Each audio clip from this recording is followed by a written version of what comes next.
At 82 years old, Shelby Torres stood trembling beside a forgotten mine shaft high in the Colorado mountains, while snow buried the only suitcase she still owned.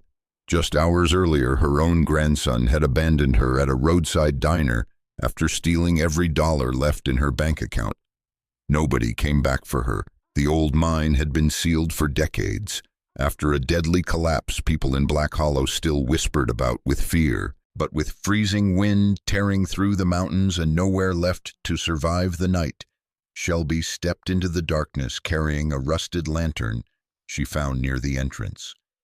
What she discovered deep beneath the mountain would soon expose secrets powerful enough to destroy one of the richest families in Colorado. If you've ever been betrayed, discarded, or made to feel invisible by the people you loved most, stay with Shelby's story, because sometimes the darkest places hide the truth that can rebuild a broken life. Shelby Torres had spent most of her life believing that love meant sacrifice. For 43 years, she worked quietly inside the Denver Public Library, helping children discover books, while the rest of the world rushed past her unnoticed. She never cared much about wealth or status. To Shelby, happiness had always been simple family dinners, birthday cards taped to the refrigerator, and hearing laughter echo through a warm home at the end of a long day.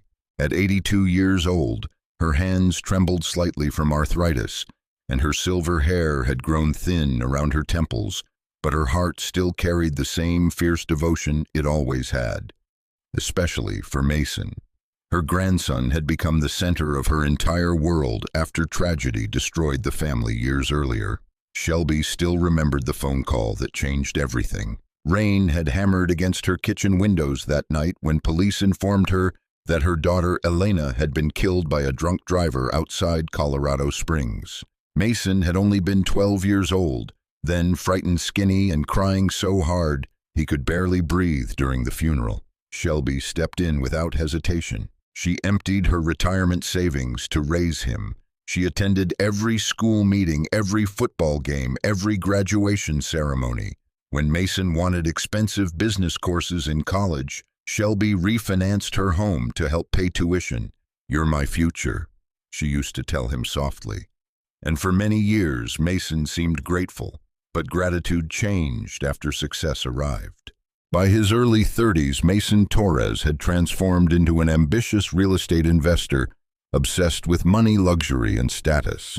Expensive watches replaced the shy smile he once carried as a boy. Designer suits replaced warmth. He spoke constantly about investments, properties, and high-value connections. Then came Brooke Calloway. Beautiful, polished, and cold behind her perfect smile, Brooke entered Mason's life like a slow poison Shelby didn't recognize until far too late. "She's not good for you," Shelby once warned gently, after overhearing Brooke mock an elderly waitress inside an upscale restaurant. Mason's expression hardened immediately. "You don't understand how the world works anymore, Grandma." That sentence stayed with Shelby for months. "You don't understand anymore," as if age had quietly erased her value. At first, the changes came slowly. Mason insisted on helping manage Shelby's finances because it was easier online now. He convinced her to add his name to certain accounts in case of emergencies. He told her he worried about scammers targeting elderly people. Shelby trusted him completely. Why wouldn't she? He was family. Then, 6 months earlier, Mason arrived at her small Denver home carrying exciting news. "We should sell this place," he told her enthusiastically. "I found property near Aspen. Bigger house, safer neighborhood. We'll live together. You shouldn't be alone anymore." Shelby hesitated. The little brick house held memories of her late husband, Raphael. Every room carried pieces of their life together. The coffee mug Raphael used every morning, the faded chair beside the fireplace where he fell asleep reading newspapers, the pencil marks on the kitchen wall measuring Mason's childhood height. Leaving felt unbearable, but Mason kept pushing. "It's time for a fresh start." Eventually, Shelby agreed. The house sold quickly, much too quickly. Nearly everything she owned disappeared into storage units Mason controlled. He promised the move to Aspen would happen soon, but excuses kept delaying it. Then came the road trip. That morning, Mason picked her up before sunrise in his black SUV.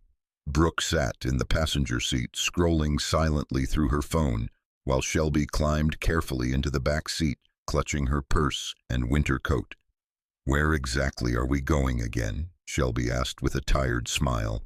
"You'll love it," Mason replied without looking at her. "Just trust me." The drive lasted nearly 4 hours.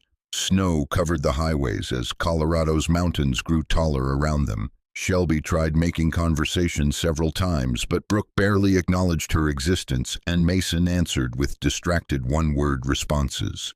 Eventually, they stopped at a small roadside diner near the nearly abandoned mining region outside Black Hollow. "I need gas," Mason muttered.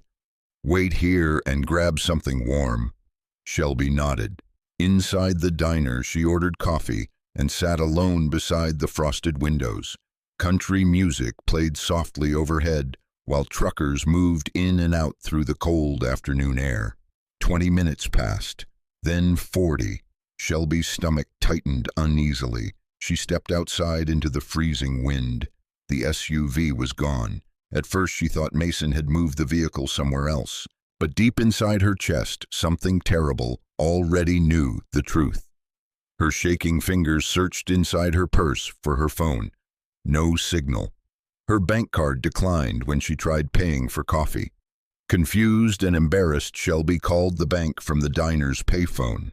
The young employee on the line spoke gently at first. Then came the words that hollowed her from the inside out. "I'm sorry, ma'am, but your accounts were emptied yesterday morning." Shelby stopped breathing for a moment. What? There were authorized transfers signed digitally under shared access permissions. Shared access. Mason. The room tilted around her. Outside, snow began falling harder across the empty highway. The diner owner, a tired, middle-aged man named Earl, watched Shelby carefully as tears slowly filled her eyes. "You got somebody nearby?" he asked quietly. Shelby opened her mouth. No answer came, because for the first time in 82 years, Shelby Torres realized she had nowhere left to go. Hours later, darkness swallowed the mountains. Earl let Shelby remain inside until closing time, but eventually he apologized softly. "I'm sorry, ma'am. Roads get dangerous after dark out here." Shelby thanked him anyway. She thanked everyone, even now.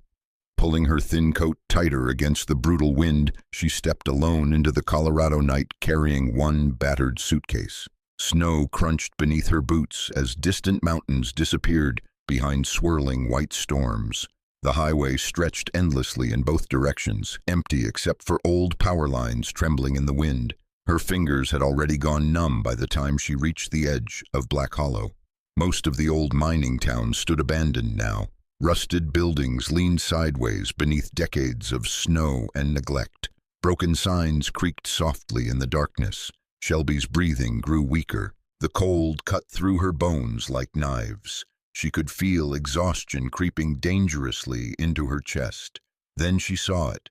Half hidden behind rows of dead pine trees stood the entrance to an old mining tunnel carved directly into the mountain. A weathered warning sign still hung crooked beside it. Danger shaft closed since 1972. Shelby stared at the black opening as freezing wind howled around her. Fear whispered at the edge of her mind. But death from cold felt far more real than fear. Clutching her suitcase tightly, Shelby Torres took one slow step toward the forgotten mine, then another, and without realizing it, she walked directly toward the secret that would soon change everything. The entrance to the mine looked like the mouth of something dead. Snow drifted across the jagged opening while freezing wind screamed through the trees behind Shelby Torres. The old warning sign swung slowly from rusted chains, creaking each time the storm pushed against it. Danger shaft closed since 1972. Most people would have turned back, but most people still had somewhere to go. Shelby's fingers trembled violently as she stepped closer to the darkness. Her shoes were soaked through from the snow. The cold had already crept deep into her bones, leaving sharp pains in her knees and chest every time she breathed. For a brief moment she thought about Mason, not the man he had become, the little boy, the frightened child who used to crawl into her lap during thunderstorms. "Grandma, don't let go of me." Shelby closed her eyes painfully. Then she forced herself forward. Inside the mine, the temperature shifted immediately. The screaming wind faded behind her, replaced by deep silence and the steady sound of dripping water somewhere far underground. The darkness swallowed almost everything. Near the entrance sat an overturned metal crate containing old mining debris. Shelby searched through it carefully until she found an ancient, rusted lantern coated in dust. Miraculously, there was still a small fuel container beside it. Her hands shook as she lit the wick. A weak orange glow flickered across the tunnel walls, enough to survive barely.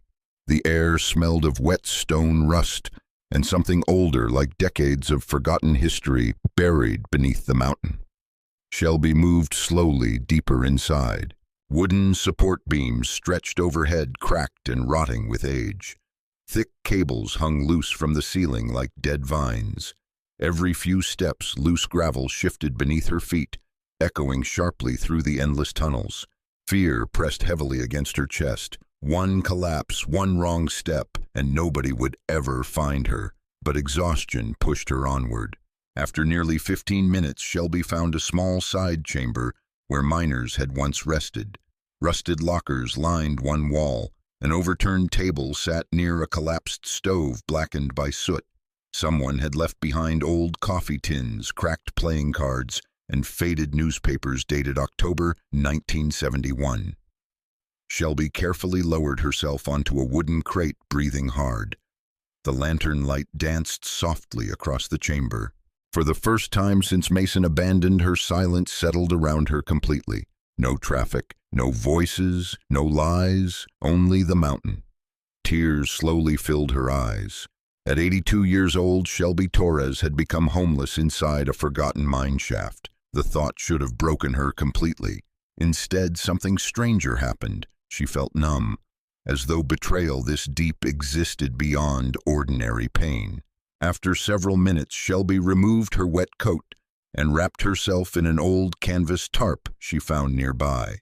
Her body still shivered violently, but at least the mine protected her from the deadly wind outside. Then she noticed the photographs. Pinned beside one of the rusted lockers were several old black and white pictures covered in dust. Miners standing together beside heavy machinery. Families smiling outside wooden homes. Children holding birthday cakes. Ordinary people. Shelby stepped closer. One photograph showed a young miner holding a little girl on his shoulders. Both smiled directly at the camera with the kind of happiness money could never buy. Something about the image tightened her chest painfully. All those lives. Gone. Forgotten beneath the mountain. She reached gently toward the photograph when a sudden sound froze her completely. Crunch. Somewhere deeper in the mine. Shelby stopped breathing. Another sound followed. Metal scraping against stone. Her lantern trembled in her hands as she turned slowly toward the darkness beyond the chamber. "Hello," she whispered weakly. No answer came, only silence. After several seconds, Shelby convinced herself it was probably falling debris or shifting rocks caused by the storm outside. At least that's what she desperately wanted to believe. Still, unease settled heavily inside her stomach. The chamber no longer felt safe. Trying to distract herself, Shelby searched through the old lockers for anything useful. Most contained rotten clothing and rusted equipment destroyed by moisture decades earlier. But one locker remained strangely untouched. Unlike the others, this one had no rust around the hinges. Shelby frowned. Slowly, she pulled the handle. The metal door groaned open. Inside sat a leather journal wrapped carefully in oilcloth, and beneath it, several sealed envelopes. Her pulse quickened. The journal cover carried a name written in faded black ink. Arthur Whitmore. Whitmore. Even Shelby recognized that name immediately. The Whitmore family practically owned half of Colorado. Their mining corporation, Whitmore Industries, had expanded into luxury resorts, energy companies, and billion-dollar real estate developments across the western United States. Harrison Whitmore appeared constantly on television beside politicians and celebrities. Why would something connected to that family be hidden inside an abandoned mine? Shelby carefully opened the journal. The first pages contained ordinary entries about mining operations, weather conditions, and worker schedules. But as she turned further, the writing changed. October 3rd, 1971. Something is wrong here. Men are getting sick. The water near Tunnel 4 smells like chemicals. October 11th, 1971. Management warned us to stay quiet. 2 workers threatened to contact state inspectors. October 19th, 1971. I heard Harrison Whitmore arguing with supervisors tonight. They know the waste dumping is poisoning this mountain. Shelby's heartbeat quickened. Her eyes moved faster across the pages. The entries grew darker with each date. Arthur described secret nighttime deliveries deep into the mine. Toxic barrels hidden underground. Workers threatened into silence. Families pressured with money. Then Shelby found the final completed entry. November 2nd, 1971. If something happens to me, the truth is hidden below the North Chamber. They're planning something terrible. God forgive us all. Shelby stared at the words in horror. A cold chill spread through her body that had nothing to do with the temperature. Suddenly the mine no longer felt abandoned. It felt buried on purpose. Another sound echoed faintly through the darkness, closer this time. Shelby quickly closed the journal, her breathing becoming shallow. Crunch! A loose rock shifted somewhere beyond the tunnel entrance. Then silence again. The old woman lifted the lantern higher with trembling hands. The weak light barely touched the edges of the tunnel beyond her chamber, but for one horrifying second, she thought she saw movement. Someone or something standing far down the shaft, watching her. Shelby gasped softly and stumbled backward. The figure vanished immediately into darkness. Her heart slammed violently against her ribs. "No," she whispered to herself. "No, it's just the shadows." But deep down, instinct warned her otherwise. Someone else knew about this place. Trying desperately to stay calm, Shelby searched the locker further. Near the bottom, hidden beneath old clothing, her fingers brushed against something hard. She pulled out a small cassette recorder coated in dust. A strip of faded tape had been attached to the front. In shaky handwriting, someone had written 5 chilling words. "If anything happens to me." Shelby stared at the recorder while fear slowly spread through every part of her body. Outside, the storm raged harder against the mountain, and deep beneath Black Hollow, the truth waited silently in the dark. Shelby Torres stared at the cassette recorder as if it might explode in her hands. The weak lantern light flickered across the dusty plastic surface, while distant wind groaned somewhere deep inside the mountain. Her pulse still raced from the shadow she thought she had seen moments earlier in the tunnel. Maybe exhaustion was playing tricks on her mind. Maybe fear had finally become too much. But the feeling of being watched refused to disappear. Carefully, Shelby turned the recorder over in her trembling hands. The machine looked ancient, the buttons stiff with age and dust. She doubted it still worked. Yet something inside her whispered that Arthur Whitmore had hidden this for a reason. She searched the locker again until she found several old batteries wrapped in cloth. Miraculously, one pair still carried enough charge to flicker weakly when inserted. The recorder crackled loudly as Shelby pressed play.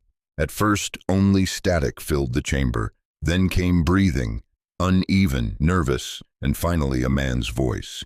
"If you're hearing this, then I'm probably dead." Shelby froze. The voice sounded rough and exhausted, as though the speaker had not slept in days. "My name is Arthur Whitmore. November 6th, 1971. I worked Tunnel 4 at Black Hollow Mine." The tape crackled again. What happened here wasn't an accident. Shelby's chest tightened. Outside the chamber, the mountains seemed to groan softly around her. Arthur continued. "They told the newspapers the collapse came from unstable supports. That's a lie. Harrison Whitmore ordered explosives placed inside the lower tunnels after workers discovered chemical dumping beneath the mountain. Shelby covered her mouth slowly. No. Her whisper vanished into silence. Arthur's breathing became shakier on the tape. The waste came from Whitmore Chemical Processing outside Denver. Toxic barrels, illegal disposal. They buried everything beneath Black Hollow because nobody cared about miners enough to ask questions. Static interrupted briefly. Then Arthur spoke again, lower this time. 23 men died because they threatened to expose the truth. Shelby felt tears forming in her eyes. 23 men buried alive, forgotten. She imagined the old photographs pinned beside the lockers, the smiling families, the children, the ordinary lives destroyed so wealthy people could protect their fortunes. Arthur coughed violently on the recording. I copied financial ledgers, transportation manifests, everything I could find. Harrison found out somebody was leaking information. Men started disappearing after that. A loud metallic noise echoed through the tape. Arthur's breathing quickened. If they catch me before I leave this place, the evidence is hidden beneath the north chamber floor. God forgive me for waiting this long. The recording ended suddenly. Only static remained. Shelby sat frozen beside the lantern. Her entire body trembled, not from cold anymore, from horror. The silence afterward felt suffocating. For several long moments, Shelby could barely process what she had heard. Her mind kept returning to one terrifying truth. The Whitmore empire, the polished billionaire family, celebrated across television and magazines, had been built on murder. And somehow, after 50 years, she had accidentally stumbled onto the secret. A bitter laugh almost escaped her throat. 82 years old, homeless, abandoned, and now trapped inside a mountain carrying evidence powerful enough to destroy billionaires. Life had become unbelievable. Shelby slowly wiped tears from her face. The pain of Mason's betrayal still sat heavily inside her chest, but Arthur's voice awakened something deeper. Anger, not loud anger, not violent anger, the quiet kind that grows slowly after too many years of watching cruel people destroy innocent lives without consequence. Her late husband, Raphael, used to talk about men like Harrison Whitmore. Rich men bury their sins under money, he once told her decades earlier while watching a corruption scandal on television. But eventually, the ground always shifts beneath them. Shelby remembered laughing softly at the time. Raphael had always believed truth mattered more than power. He would have hated what Mason had become. That thought hurt worst of all. Her grandson had not only stolen her savings, he had stolen the life she spent decades building around love and sacrifice. Shelby lowered her head. "Where did I fail you?" she whispered into the darkness. No answer came, only dripping water somewhere deeper underground. After several minutes, Shelby forced herself to stand carefully. Her knees screamed painfully from cold and exhaustion. She wrapped the tarp tighter around her shoulders and lifted the lantern again. Arthur mentioned evidence beneath the north chamber floor. If it still existed, she needed to find it, not because she wanted revenge, but because 23 dead men deserved better than silence. The tunnel beyond the chamber narrowed sharply as Shelby moved deeper into the mine. Thick dust coated the ground untouched for decades. Old rail tracks disappeared into darkness ahead, while loose rocks shifted dangerously beneath her feet. Every shadow made her nervous now. Every sound tightened her chest. Twice she stopped suddenly, convinced footsteps echoed somewhere behind her, but whenever she turned, nothing stood there. Still, instinct warned her she was not alone. Eventually, the tunnel opened into a much larger cavern, supported by enormous wooden beams blackened with age. This had once been the north chamber. Rusting machinery filled the space. Broken mining carts sat overturned near collapsed walls. One entire section of ceiling had caved inward long ago, leaving jagged stones scattered across the floor. Shelby raised the lantern slowly. Then she saw it. Near the center of the chamber, partially hidden beneath dirt and debris, sat a section of flooring that looked different from the surrounding rock. Wood, carefully placed. Her heartbeat quickened. Shelby knelt painfully beside it and brushed away layers of dust with trembling hands. Beneath the dirt appeared old wooden planks secured by rusted nails. Something had definitely been hidden here. She searched nearby until she found a broken pickaxe handle. Using every ounce of strength left in her aging body, Shelby pried against the boards. The first plank snapped loose with a loud crack that echoed violently through the cavern. She froze immediately. Silence followed. Then a distant sound, a rock shifting somewhere far behind her. Shelby's breathing became shallow. Someone was definitely inside the mine. Fear urged her to run, but where? There was nowhere left to run anymore. Swallowing hard, Shelby continued pulling the boards free one by one until a narrow cavity appeared beneath the floor. Inside rested several sealed metal containers wrapped carefully in heavy plastic. Shelby pulled the first one out. Inside were stacks of documents, financial records, chemical transportation manifests, photographs of leaking toxic barrels buried underground, signed authorization papers, and one photograph that made Shelby's blood run cold. A much younger Harrison Whitmore standing beside the mine supervisors days before the collapse, smiling. Her hands shook violently. This wasn't rumor anymore. This was proof, real proof, enough to destroy an empire. Suddenly, a powerful gust of wind roared through the tunnel system behind her. The lantern flame flickered wildly. Then came another sound, much closer this time. Voices, muffled, human. Shelby's entire body stiffened. Someone shouted faintly somewhere near the entrance tunnels. Another voice answered. Flashlights. She could see faint beams moving in the darkness far behind the cavern. Panic surged through her chest. Whoever they were searching for something or someone. Shelby quickly gathered the containers, but one slipped from her hands and crashed loudly onto the stone floor. The metallic echo exploded through the chamber. The distant voices stopped immediately.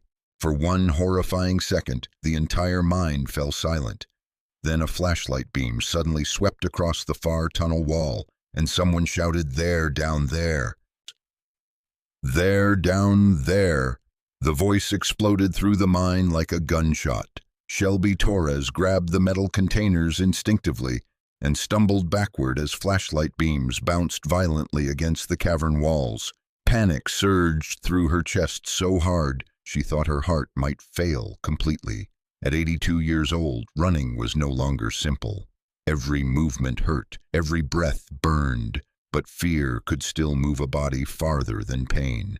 Shelby clutched the documents tightly against her chest and hurried toward a narrow side tunnel near the collapsed rail tracks. Loose stones shifted dangerously beneath her boots as the voices behind her grew louder. "Check the north chamber, she's here somewhere, she—" They were looking for her. How Shelby's mind raced desperately through possibilities.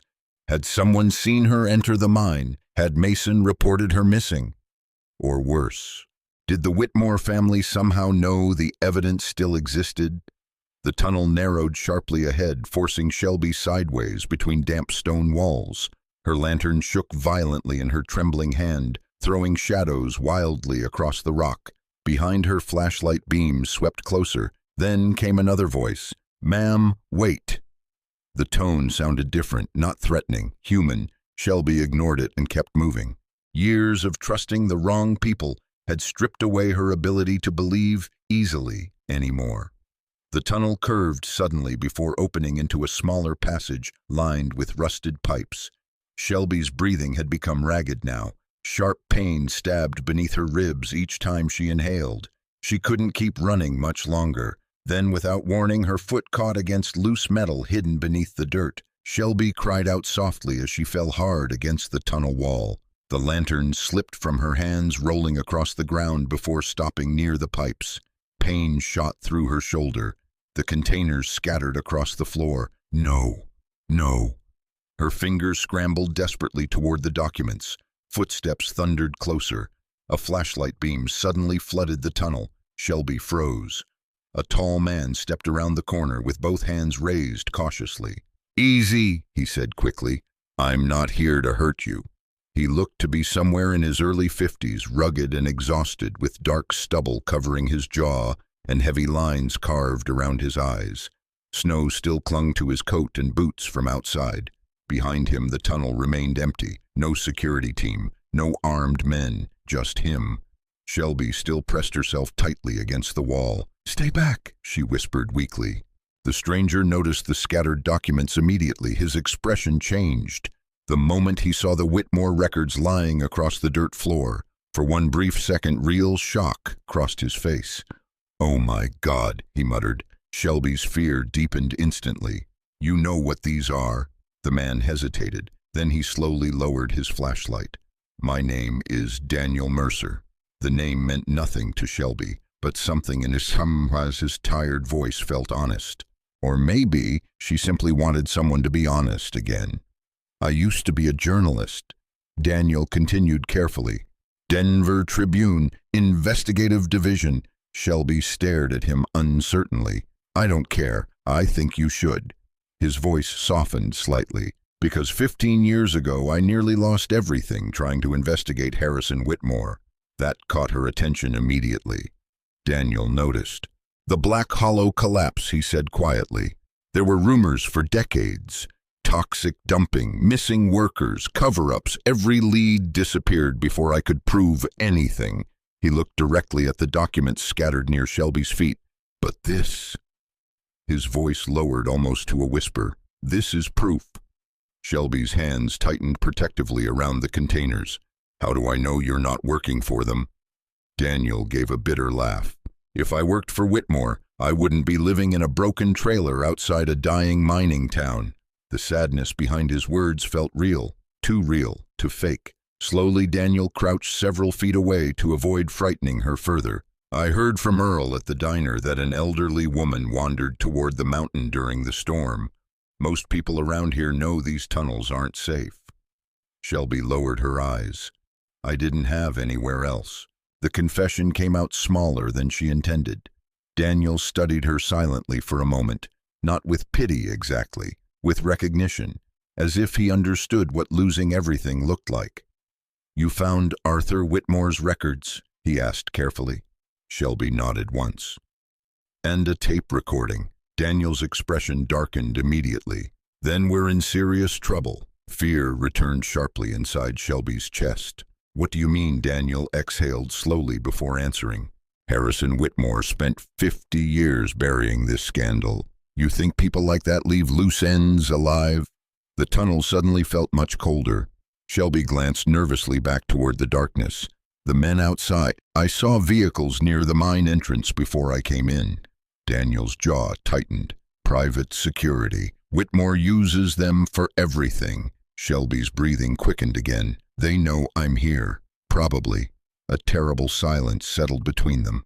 Daniel carefully picked up one of the scattered photographs. His face hardened as he examined the image of chemical barrels buried underground. "This alone could destroy Whitmore Industries," he murmured. Shelby stared at him. "Then why hasn't anyone stopped him before now?" Daniel gave a hollow smile. "Because rich men own better lawyers than ordinary people." He paused. "And because most witnesses disappear before they can talk." That answer chilled her deeply. For the first time, Shelby fully understood how dangerous the situation truly was. This wasn't just old history buried underground. This was active corruption, powerful people protecting themselves.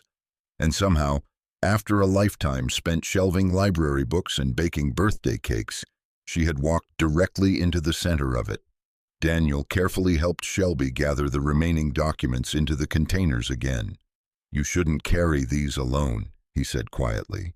Shelby almost laughed at the absurdity of that sentence. Nothing about her life made sense anymore. Just yesterday, she had still believed her biggest fear was dying alone in some nursing home after Mason eventually grew tired of her. Now, billionaires might actually want her dead. As they moved deeper into the tunnel together, Daniel explained what had happened to him years earlier. I published an article questioning Whitmore's environmental records, he said. 2 weeks later, my editor killed the story. 3 months later, I lost my job. Why pressure? Daniel's smile turned bitter again. Sponsors, politicians, threats. He kicked a loose rock across the tunnel floor. My marriage collapsed after that. Reputation, too. Shelby listened quietly. Pain recognized pain. Different lives. Same loneliness. Eventually, they reached another abandoned rest chamber, deeper underground. Daniel examined the area carefully before shutting an old steel door partially across the entrance. For now, this will slow anyone following us. Shelby lowered herself painfully onto a crate, exhausted beyond words. Daniel handed her an old canteen. You need water. She accepted it carefully. For several moments, neither spoke. Then Shelby asked the question sitting heavily inside her chest. Do you think Mason meant to hurt me? Daniel looked at her quietly. The silence itself became the answer. Tears slowly filled Shelby's eyes again. I raised him after his mother died, she whispered. I gave him everything. Daniel leaned back against the wall. Sometimes people confuse love with permission, he said softly. The more you sacrifice for them, the more they believe they're entitled to take. The words hit Shelby harder than she expected, because deep down, she knew they were true. Suddenly, somewhere beyond the chamber, a distant metallic clang echoed through the tunnels. Daniel stood immediately. Another sound followed. Voices, closer than before. His face darkened. They're inside the lower shafts now. Shelby's stomach dropped. The flashlight beams appeared seconds later, flickering faintly beneath the cracks of the steel door. And then someone outside shouted, I know you're in there. I know you're in there. The voice thundered through the steel door. Shelby Torres flinched violently, while Daniel Mercer grabbed the lantern and extinguished it in one quick motion. Darkness swallowed the chamber instantly. For one terrifying second, Shelby could hear nothing except her own breathing. Fast, shallow, panicked. Daniel crouched beside the door, listening carefully as flashlight beams swept beneath the narrow cracks near the floor. There are at least 3 of them, he whispered. Shelby's fingers tightened around the metal containers holding Arthur Whitmore's evidence. Police. Daniel shook his head immediately. No. Something in his voice made her blood run cold. Outside, boots scraped across loose gravel. Another man spoke. Boss said the old woman came down this section. Old woman, not Shelby, not ma'am, just old woman, as if age itself erased her humanity. Shelby suddenly remembered the look Mason gave her during their final months together. Impatient, dismissive, embarrassed. The same look younger people often gave elderly strangers in grocery stores or waiting rooms, invisible until inconvenient. Daniel leaned closer. If they find those documents, we're dead. The blunt honesty shocked her, but strangely Shelby appreciated it. No lies, no comforting nonsense, just truth. Outside the chamber, metal groaned loudly as someone shoved against the old steel door. Locked. Break it open. Shelby's heart pounded painfully. Daniel grabbed her arm carefully. There's another tunnel behind this room. Old ventilation shaft. We move quietly. Shelby nodded shakily. The darkness made movement almost impossible. Her knees trembled violently from exhaustion while sharp pain burned through her lower back. Daniel relit the lantern only enough to create a faint glow. Hurry. The rear passage barely resembled a tunnel anymore. Years of decay had reduced it to a narrow crack, winding deeper into the mountain. Jagged stones scraped Shelby's shoulders as they squeezed sideways through the darkness. Behind them came a deafening crash. The steel door finally gave way. Flashlights exploded through the chamber. There's nobody here. Check the back tunnel. Shelby nearly lost her footing in panic. Daniel caught her arm instantly. Keep moving. The passage sloped sharply downward now. Old support beams cracked ominously overhead, while water dripped steadily from the ceiling. Every sound felt amplified inside the confined darkness. Every breath echoed. Suddenly the tunnel widened unexpectedly, into another hidden cavern. Shelby froze. Her lantern light revealed something horrifying. Human bones. Several skeletons lay half-buried beneath collapsed rock and mining debris along the cavern floor. Rusted helmets still rested beside some remains. Shelby's stomach turned. Oh my God. Daniel stepped forward slowly, his expression hardening. These aren't rescue recoveries, he muttered. One skeleton still wore fragments of a work jacket. Another remained pinned beneath a broken beam, as if nobody had ever attempted to remove the body. They had been abandoned here, left to disappear beneath the mountain forever. Shelby felt tears rise instantly. 23 men. Arthur Whitmore's words echoed through her mind again. The realization crushed her chest with unbearable sadness.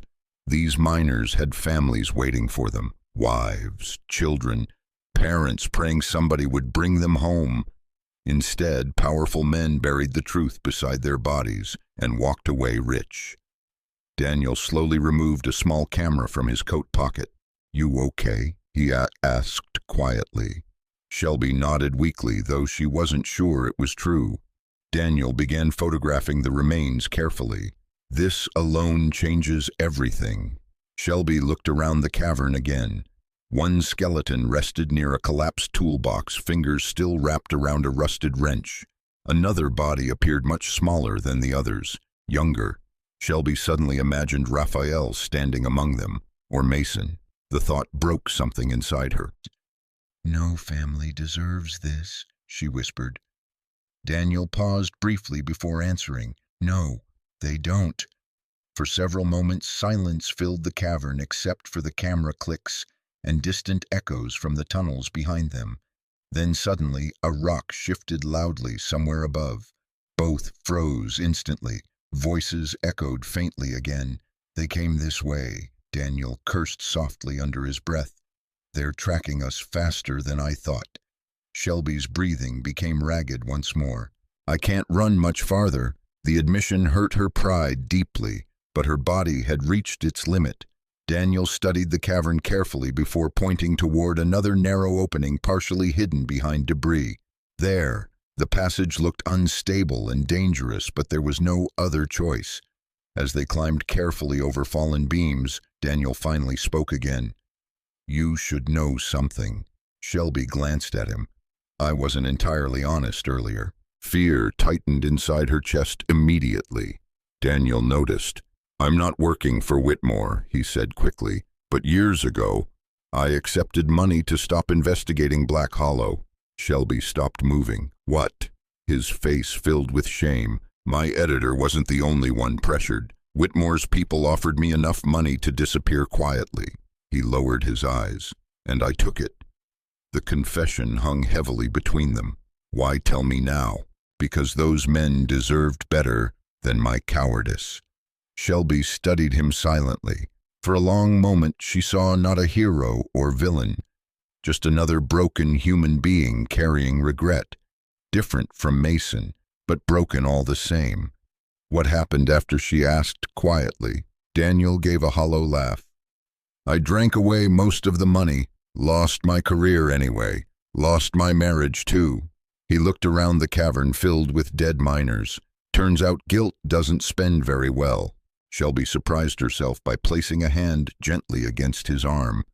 "We all fail people sometimes."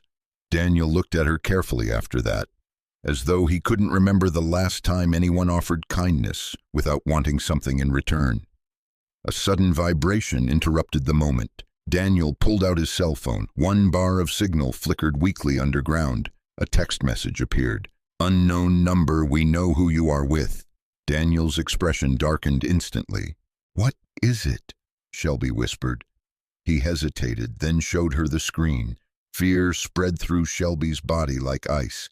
How do they know? Daniel looked genuinely unsettled now. Either somebody saw us together, or Whitmore's people already knew you found the evidence. Before Shelby could respond, another sound echoed through the tunnel behind them, much closer this time. A flashlight beam flashed briefly across the cavern entrance. Daniel immediately grabbed the lantern. "We move now." The hidden passage beyond the debris forced them almost onto their hands and knees.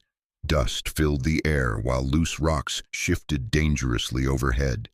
Shelby struggled to breathe, her chest burned. Several times Daniel had to help steady her as the tunnel narrowed tighter.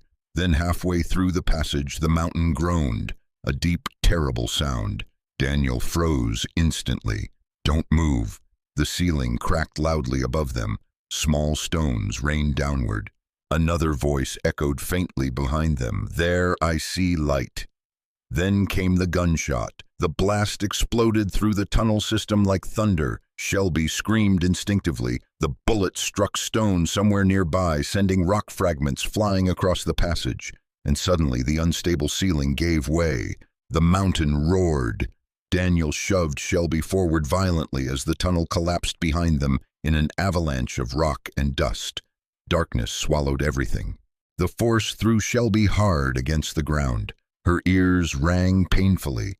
For several endless seconds, the world disappeared beneath falling stone and screaming echoes. Then silence returned, heavy, absolute. Shelby coughed violently through thick dust coating the air. "Daniel," she whispered weakly. No answer came. Panic surged through her chest. "Daniel." Finally, somewhere beyond the collapsed rubble, his muffled voice answered faintly. Shelby relief hit her instantly, but it vanished just as quickly when she realized the truth. The collapse had sealed the tunnel completely between them, and now Shelby Torres was alone again. Daniel Shelby Torres pushed herself painfully upright, coughing through clouds of dust while darkness swallowed the collapsed tunnel around her. No answer came this time, only silence.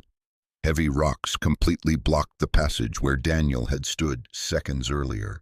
Tiny streams of dirt still trickled from the ceiling as the mountain settled after the collapse. Shelby's entire body shook violently, not only from fear, from the terrible realization that she might die down here alone. Again, abandoned by family, trapped beneath a mountain at 82 years old. For several long moments, panic threatened to overwhelm her completely. Her chest tightened painfully while the darkness pressed against her from every direction. Then Raphael's voice rose softly from memory. "Breathe first. Fear makes people forget how to think." Shelby closed her eyes, slowly inhaled, then exhaled, again. Little by little, the panic loosened enough for her mind to function. The lantern had survived the collapse somehow, though the flame flickered weakly now. Shelby lifted it carefully, surveying the narrow section of tunnel surrounding her. There was no way back, only forward. A bitter laugh escaped her throat. Her entire life suddenly felt exactly the same. No way back, only forward, even if forward terrified her. Shelby gathered the metal containers holding Arthur Whitmore's evidence and forced herself deeper into the mountain. Every step sent sharp pain through her knees and shoulder after the fall. Dust coated her hair, face, and clothing. But underneath the pain, something else had begun changing quietly inside her. For most of her life, Shelby survived by enduring, by sacrificing, by forgiving. She endured loneliness after Raphael died. She sacrificed her savings for Mason. She forgave every cruel word because she believed love meant patience. But somewhere beneath Black Hollow, surrounded by buried secrets and dead miners, Shelby slowly realized something painful. Enduring everything had not protected her. It had only taught others how much they could take. The tunnel widened gradually into another forgotten section of the mine, untouched for decades. Old electrical wires hung loose overhead while rusted carts remained frozen on abandoned tracks. Shelby moved carefully now, more alert, more aware. She noticed details differently than before: fresh footprints in the dust, recent flashlight battery wrappers near the walls. Someone had been using these tunnels long before she arrived. Whitmore's people, protecting the secret. Her stomach twisted. How many others disappeared trying to expose the truth? Eventually, the passage opened into a surprisingly intact underground office, buried deep within the mine. A heavy steel desk sat near the far wall beneath layers of dust. Filing cabinets lined the corners while faded maps still hung across cracked concrete walls. Shelby stepped cautiously inside. The room felt preserved in time, as if someone simply walked away one day and never returned. Her lantern light drifted across the desk, then stopped. A photograph rested there beneath shattered glass. Arthur Whitmore, older than in the miner's photos. Standing beside another man Shelby recognized instantly, despite the decades separating the image. Young Harrison Whitmore. The resemblance to the modern billionaire remained unmistakable, even now, the same cold eyes, same polished smile. But what shocked Shelby most wasn't the photograph itself. It was Arthur's expression. He looked afraid. Shelby carefully lifted the frame. Written across the back in faded ink were 6 chilling words. "He knows what we found." A cold chill spread through her body. She opened the desk drawers carefully. Inside rested stacks of old documents, employee records, engineering reports, and handwritten notes covered in dust. Then Shelby found another envelope hidden beneath the false bottom of one drawer, addressed simply, "For whoever survives." Her fingers trembled opening it. Inside rested several pages written by Arthur Whitmore himself. The handwriting grew shakier with each paragraph. November 5th, 1971. If these pages are found, then Harrison has probably already erased me. The mine collapse was never meant to silence only the workers. It was meant to destroy evidence buried beneath Tunnel 4. Shelby's heartbeat quickened. Arthur continued. The chemicals leaking into Black Hollow water came from illegal military contracts Whitmore Industries handled during the Vietnam era. Federal inspectors were preparing investigations before the collapse, buried everything underground. Shelby's stomach turned. This was even bigger than environmental crimes. Far bigger. Then came the final paragraph. Harrison ordered his own men killed because dead workers cost less than public scandal. I helped cover it up at first because he's my brother. God forgive me for my weakness. Shelby lowered the letter slowly. Brother? Arthur Whitmore had been part of the family himself. The betrayal suddenly felt even more tragic. 2 brothers, one consumed by greed, the other destroyed by guilt. Shelby understood that kind of guilt too well. For years she blamed herself for Mason's cruelty. Maybe if she had disciplined him more, maybe if she had said no sometimes, maybe if love had been stronger than money. Tears filled her eyes again. No, she whispered aloud. For the first time she realized something important. Mason's choices belonged to Mason, not her. The realization felt strangely freeing, painful, but freeing. Suddenly a sound echoed faintly from another tunnel entrance nearby. Footsteps. Shelby quickly hid the letter inside her coat. Fear surged through her body again as flashlight beams approached the office doorway. Then a familiar voice called softly. Grandma Shelby froze completely. Mason stepped into the room seconds later. His expensive winter coat looked filthy now from snow and dirt.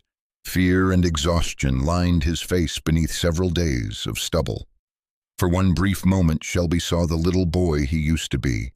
Then she remembered the diner, the empty bank account, the abandonment. Mason's eyes widened with relief. Oh my God, you're alive. Shelby stared at him silently.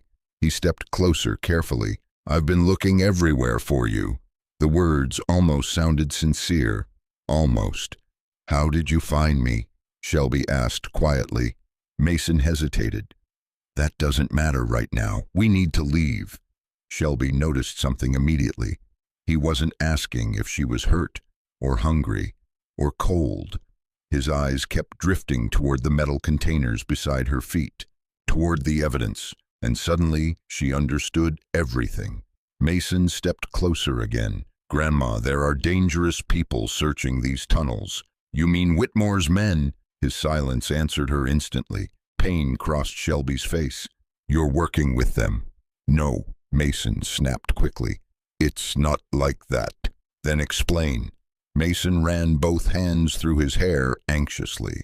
You don't understand how powerful these people are. Brooke's father does legal consulting for Whitmore Industries. Once they heard rumors somebody found documents in the mine, you told them. His eyes dropped immediately. The truth crushed what little remained of Shelby's heart.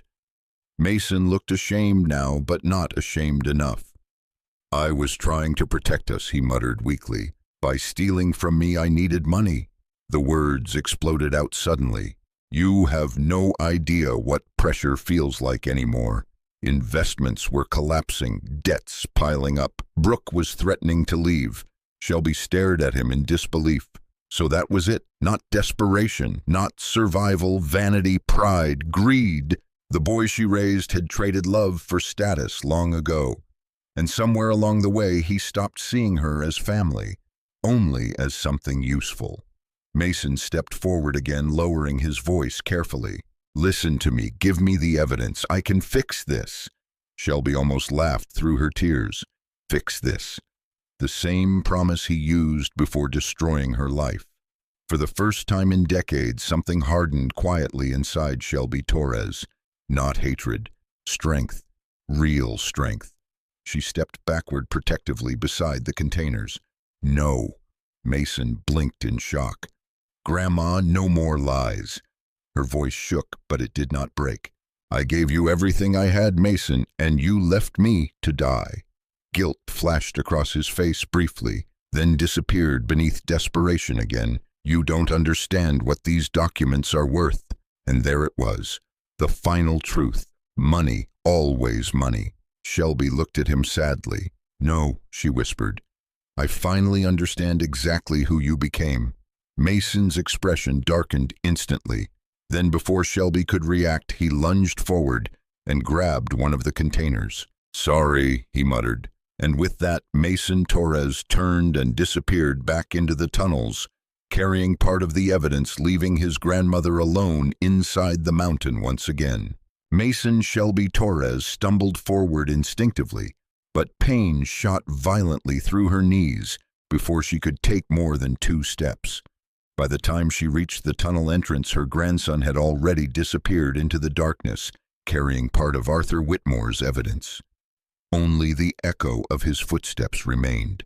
Shelby pressed one trembling hand against the stone wall to steady herself.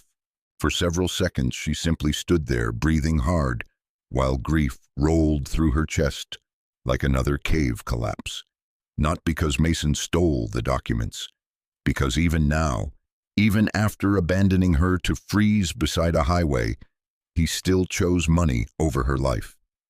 The realization no longer felt shocking, only final.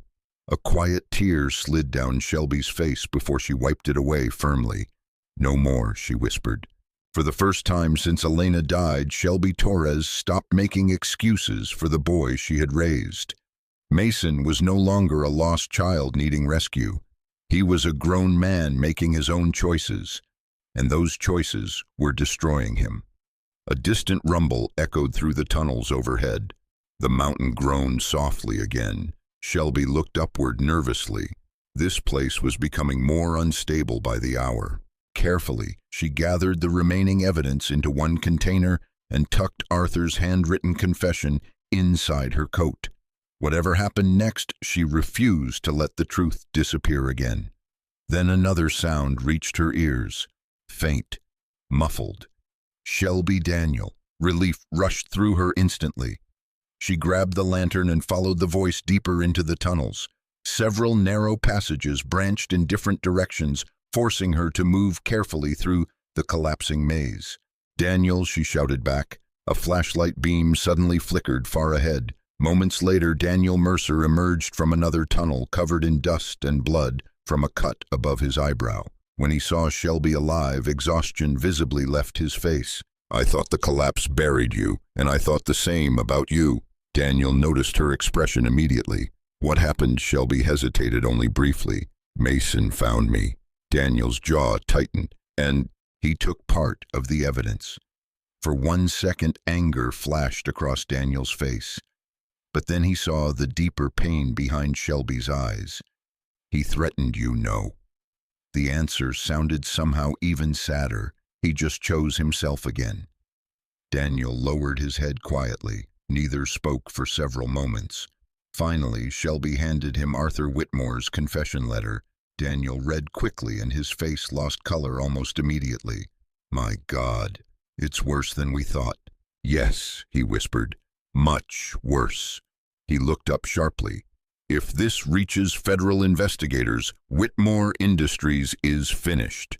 Shelby stared into the darkness where Mason had disappeared. "Then Harrison Whitmore will do anything to stop it." Daniel nodded grimly. As if summoned by the thought itself, distant voices suddenly echoed once again through the tunnels. Flashlights, more men. Daniel cursed softly. "They're closing sections of the mine now. How many are there?" "At least 8, from what I saw earlier." Shelby's stomach tightened. 8 armed men hunting them underground. At her age, survival itself already felt like a miracle. Daniel studied an old mining map hanging partially torn across the office wall. "There's an emergency exit shaft somewhere east of here," he said, "used after the original collapse. Can we reach it if the tunnels still exist?" That wasn't comforting. Still, they moved quickly. Or as quickly as Shelby's exhausted body allowed. The deeper eastern tunnels looked older and far less stable than the others. Support beams leaned dangerously while cracks spread across the ceiling like spiderwebs.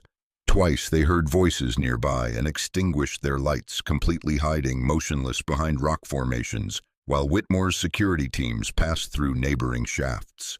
Shelby could hear the men talking. "Boss wants everything recovered. What about the witnesses?" A pause.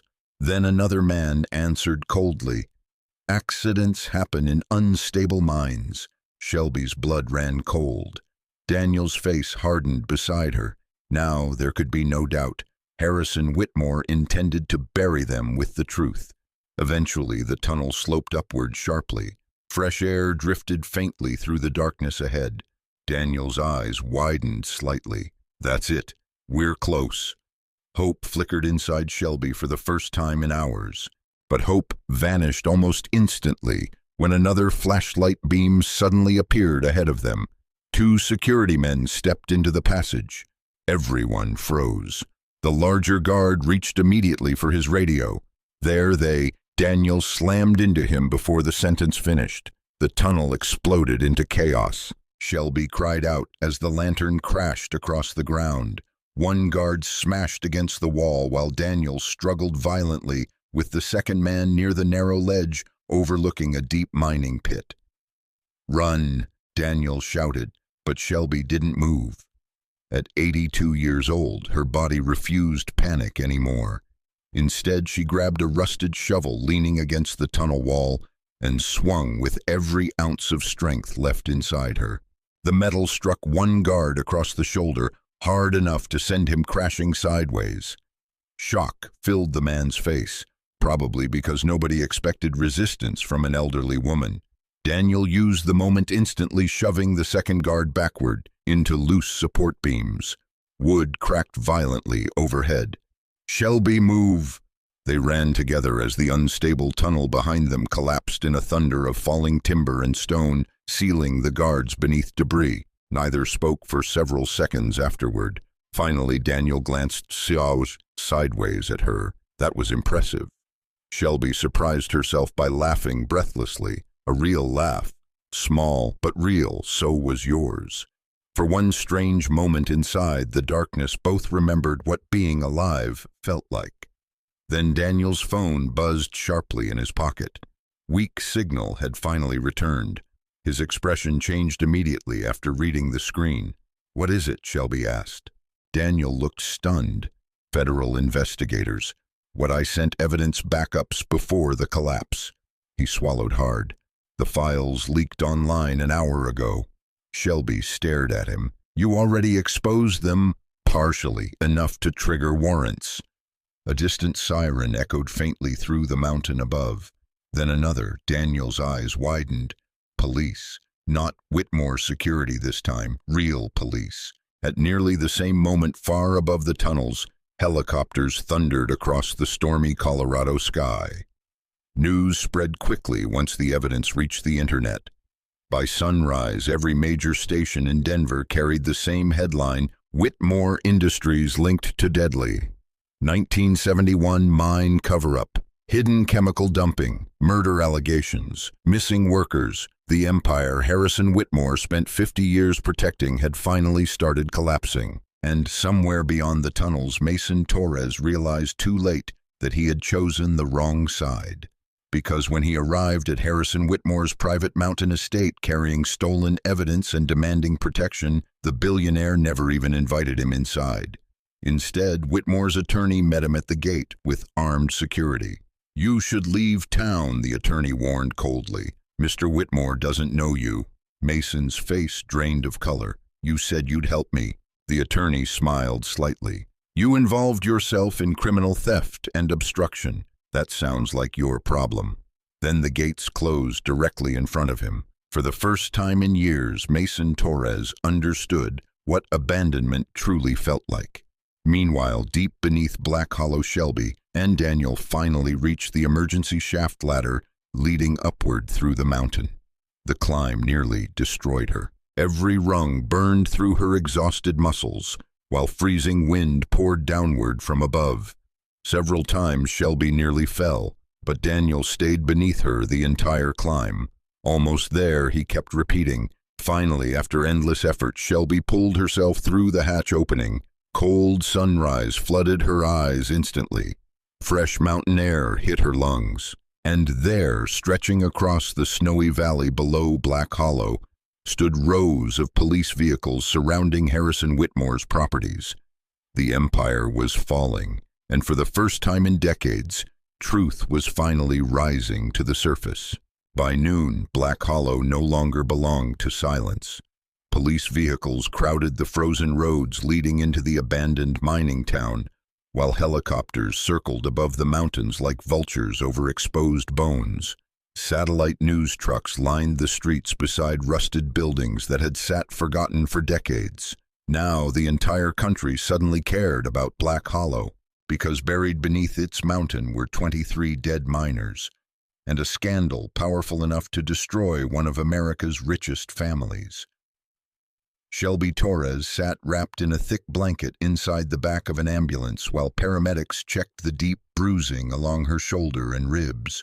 Her hands still trembled slightly from cold and exhaustion, but her eyes remained fixed on the mountain rising behind the town.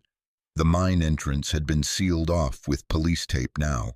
Federal investigators moved in and out carrying evidence boxes, while forensic teams prepared excavation equipment near the lower tunnels. Everything Arthur Whitmore died trying to protect was finally coming into the light. Yet Shelby felt strangely hollow inside. Daniel Mercer approached the ambulance holding 2 paper cups of coffee. Dark circles hung beneath his tired eyes, and dried blood still marked the cut near his forehead. "You should drink something warm," he said gently. Shelby accepted the cup carefully. "Thank you." For several moments neither spoke. Television reporters shouted questions nearby while cameras followed every movement across the chaotic scene. "Mrs. Torres, how did you discover the mine? Did Whitmore Industries try to silence you? Do you fear retaliation?" Shelby ignored them all. Daniel sat beside her quietly. "Harrison Whitmore was arrested an hour ago." Shelby looked up slowly. "What?" "Federal agents intercepted him trying to leave his Aspen property by helicopter." A bitter sadness crossed Shelby's face. Not satisfaction, sadness, because no amount of arrests could return the dead men buried beneath that mountain. Daniel seemed to understand. "The families are finally getting answers," he said softly. Shelby nodded faintly, but her thoughts drifted somewhere else entirely. Mason. She had not seen him since he disappeared into the tunnels carrying stolen evidence. Part of her still feared he might be dead beneath the collapse. Another part feared something worse, that he survived unchanged. As if summoned by her thoughts, 2 sheriff deputies suddenly escorted a handcuffed man across the snowy street toward a police vehicle nearby. Mason Torres. Shelby's breath caught instantly. His expensive clothes were dirty and torn now. The confidence he once wore like armor had vanished, completely replaced by panic and exhaustion. For one terrible moment, Shelby saw him again as the frightened 12-year-old boy from Elena's funeral. Then Mason looked up. Their eyes met across the snow. Pain flooded his face immediately. One deputy tightened his grip on Mason's arm. "Keep moving." But Mason kept staring at Shelby desperately. "I'm sorry." The words echoed across the frozen street. Reporters immediately turned their cameras toward them. Shelby's chest tightened painfully. Daniel stepped forward protectively beside her, but Shelby gently touched his arm. "It's okay." Mason struggled slightly against the deputies. "I didn't know they'd try to kill people," he shouted. "Whitmore lied to me." The desperation in his voice sounded real now. Too late, but real. Shelby looked at him quietly. No anger remained inside her anymore, only grief. "You left me to die," she said softly. Mason's face crumpled instantly. The sentence hit harder than handcuffs ever could. Tears filled his eyes. "I know." The deputies pulled him toward the police SUV before he could say more. Shelby watched silently as the door slammed shut behind him. Then he was gone. Again. This time it felt different. Not abandonment. An ending. Later that afternoon, federal investigators escorted Shelby and Daniel into a temporary command center near the excavation site. Photographs covered the walls inside mine maps, chemical records, employee lists, old Whitmore Company documents recovered from the tunnels. One investigator, Agent Rebecca Sloan, spoke carefully as she organized files across a folding table. "Mrs. Torres, your testimony is now central to the case against Harrison Whitmore and several former executives connected to the company." Shelby still struggled understanding how her life had transformed so completely in less than 3 days. Just recently, she had been an invisible elderly woman discarded by her own family. Now federal agents listened to her like she mattered. The contrast felt surreal. Agent Sloan opened one evidence folder carefully. Inside rested Arthur Whitmore's handwritten confession letter. "This changes everything," the agent said quietly. Without this, Whitmore's attorneys could still argue circumstantial evidence. Shelby stared at Arthur's trembling handwriting. One guilty man carrying truth through 50 years of silence. "Did they identify the miners?" she asked softly. Agent Sloan nodded. "So far, 11 remains confirmed through old dental records and surviving family DNA." Shelby lowered her eyes. "At least they can finally come home." Daniel watched her carefully after that. Most people, after surviving something this enormous, would focus on fame or revenge or personal victory. Shelby focused on the dead. That was who she was, even now. As evening settled across Black Hollow, authorities officially uncovered the first hidden burial chamber beneath the mine. News footage spread nationwide within minutes. Families of missing miners began arriving from across Colorado. Elderly widows, middle-aged children, grandchildren, who grew up hearing whispers about fathers and grandfathers who vanished inside Black Hollow decades earlier. Many cried openly when investigators confirmed the truth. Others simply stood silently beside the mountain staring at the tunnels that stole entire generations from them. Shelby watched from a distance beside Daniel. An elderly woman approached her slowly near sunset.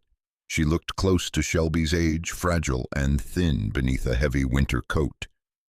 "My father worked this mine," the woman whispered softly. "We were told he abandoned us." Tears filled her eyes, but he didn't. Shelby felt her own tears rise instantly. "No," she answered gently, "he didn't." The woman suddenly embraced her tightly, and for the first time since entering the mine, Shelby finally broke down completely. Not from fear, not from betrayal, from the overwhelming weight of buried pain finally reaching daylight. That night, after reporters and investigators finally dispersed, Shelby returned quietly to the mine entrance alone. Snow drifted softly through the dark mountains while floodlights illuminated the excavation crews below. She stood silently for several moments. then slowly removed Arthur Whitmore's final letter from her coat pocket. There had been one page she never showed investigators, one final message written separately beneath the confession. To whoever finally found the truth, if you are reading this, then God chose someone stronger than me to finish what I could not. Please do not let this mountain bury these men twice. Shelby stared at the words while cold wind moved gently through the valley. Then something inside her shifted quietly. For the first time since Raphael died, for the first time since Mason betrayed her, Shelby Torres no longer felt invisible. The mountain had nearly killed her, but somehow beneath all the darkness and betrayal it had also returned something she thought life already stole forever, her purpose. Spring arrived slowly in Black Hollow. Snow melted from the mountains in silver streams while abandoned buildings emerged from beneath winter like ghosts returning to daylight. Rusted storefronts, broken street signs, and empty worker cottages still carried the scars of decades of neglect. But for the first time in years, people had returned. Construction crews repaired roads leading into town. Investigators continued excavating the mine, while historians documented the tragedy buried beneath the mountain. Families of the lost miners visited almost daily, leaving flowers beside temporary memorial crosses overlooking the valley. And in the center of it all stood Shelby Torres. Sometimes she still woke in the middle of the night confused, expecting to find herself alone in the freezing tunnels again. Then sunlight would reach the small bedroom window of the restored boarding house where she now lived, and reality slowly returned. She survived. More than that, she mattered again.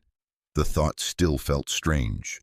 One morning, Shelby stood outside the old Black Hollow General Store, holding blueprints while workers replaced shattered windows behind her.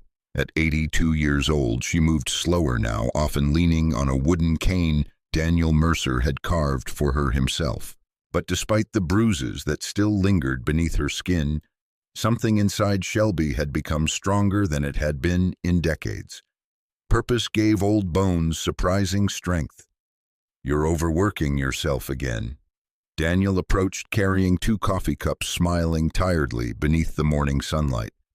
Over the past several months, the bitterness that once lived permanently in his face had softened noticeably. The scandal he helped expose restored his reputation almost overnight. Major news networks offered interviews.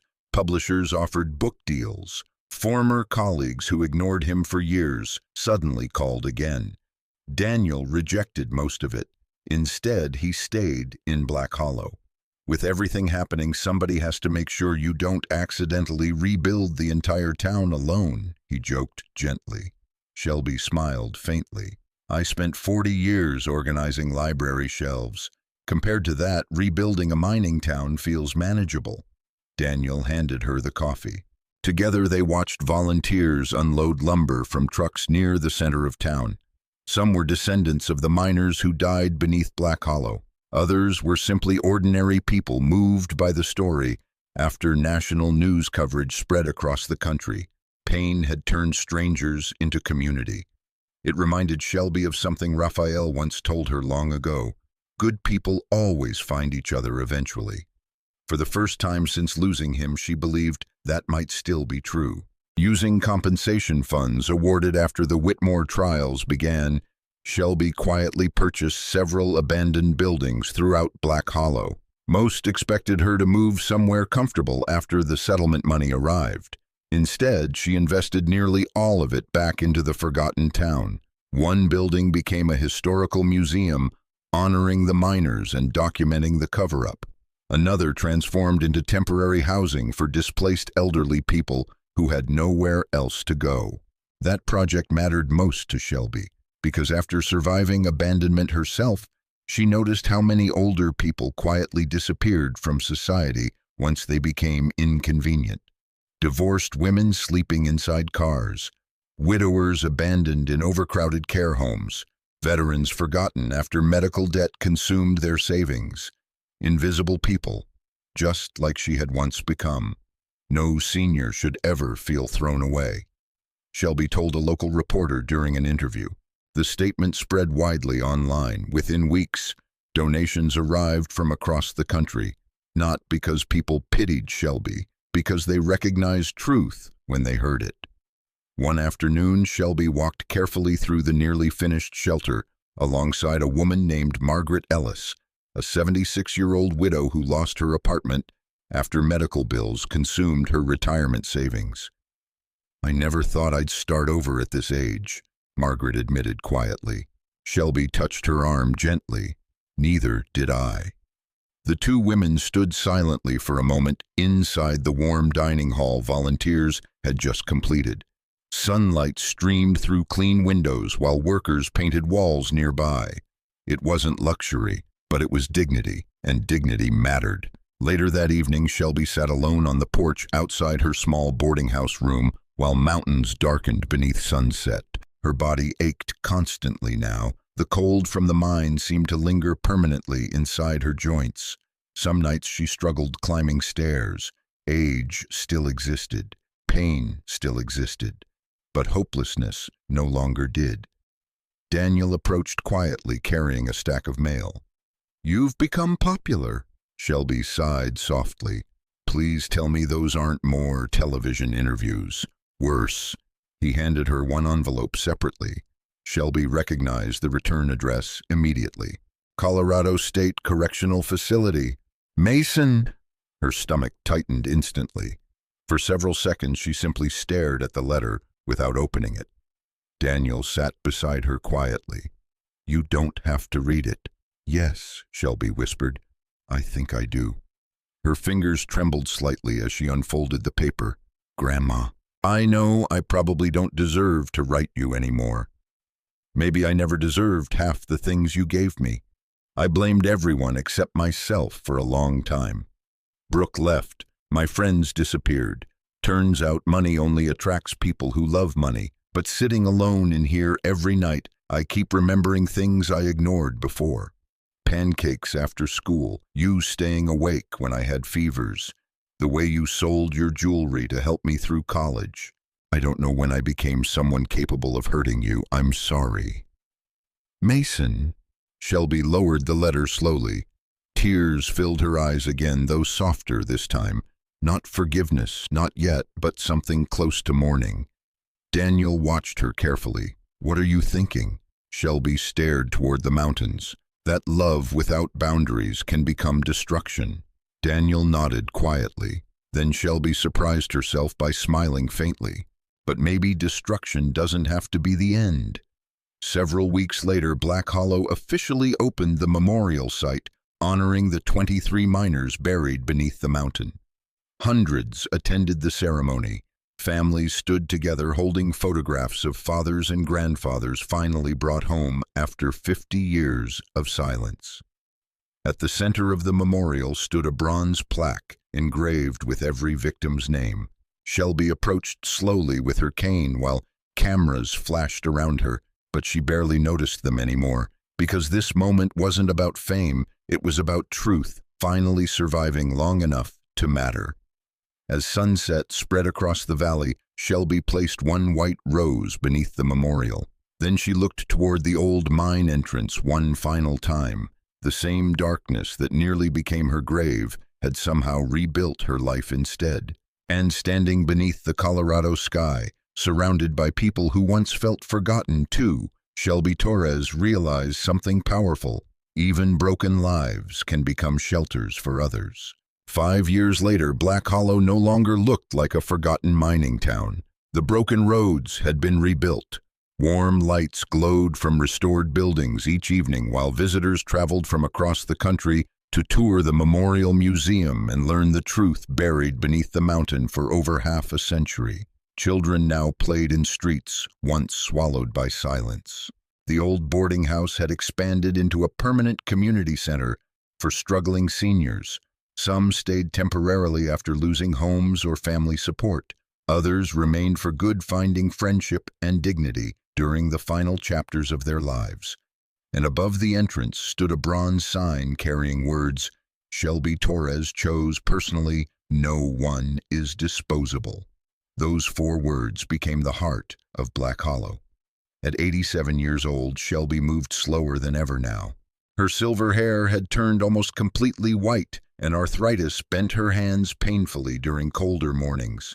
Daniel often worried she worked too much despite her age. "You realize most people your age would be resting somewhere warm right now," he teased one afternoon while helping her organize donated books inside the community library. Shelby smiled softly from her chair near the window. "I rested enough when the world forgot me."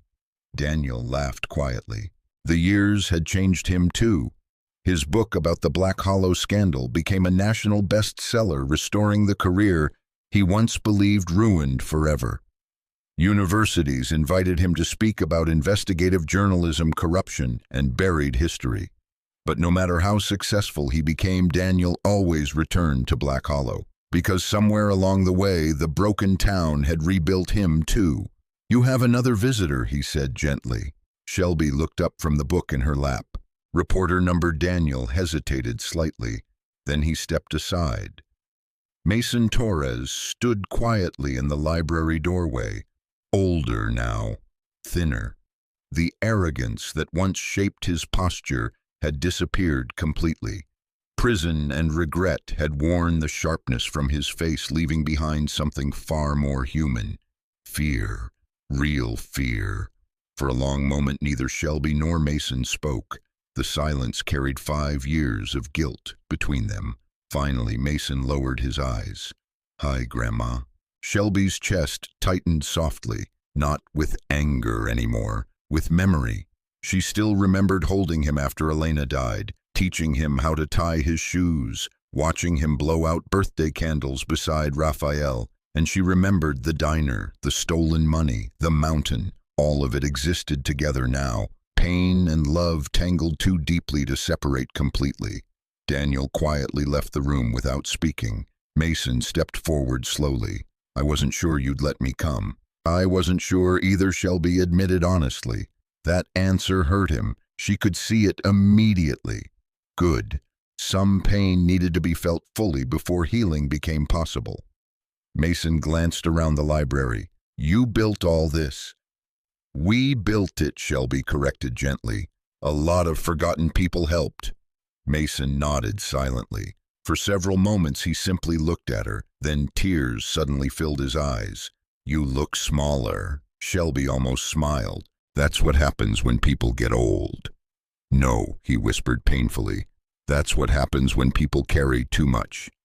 The honesty surprised her. Prison had stripped something away from him, maybe pride, maybe illusion, maybe both. Shelby motioned toward the chair across from her. Mason sat carefully. His hands trembled slightly now, just like hers sometimes did. "I read Daniel's book while I was inside," he admitted quietly. "I didn't realize how much happened after I left you in that mine." Shelby studied him carefully. "You knew enough." He lowered his head immediately. "Yes." Silence settled again. Outside the library windows, snow drifted gently across the rebuilt streets of Black Hollow. Evening sunlight painted the mountains gold in the distance. Finally, Mason spoke again. "I blamed everyone for my choices," he whispered. "My dad leaving, Mom dying, money problems, pressure." Tears slid down his face now, openly. "But the truth is, I became greedy because greed felt easier than grief." Shelby listened quietly. No excuses remained in his voice anymore. Only truth.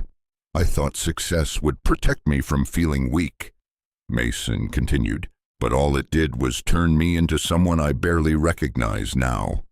His voice cracked completely. "I abandoned the only person who ever truly loved me." Shelby felt tears forming in her own eyes. For years she believed forgiveness meant pretending pain never happened. Now she understood something different.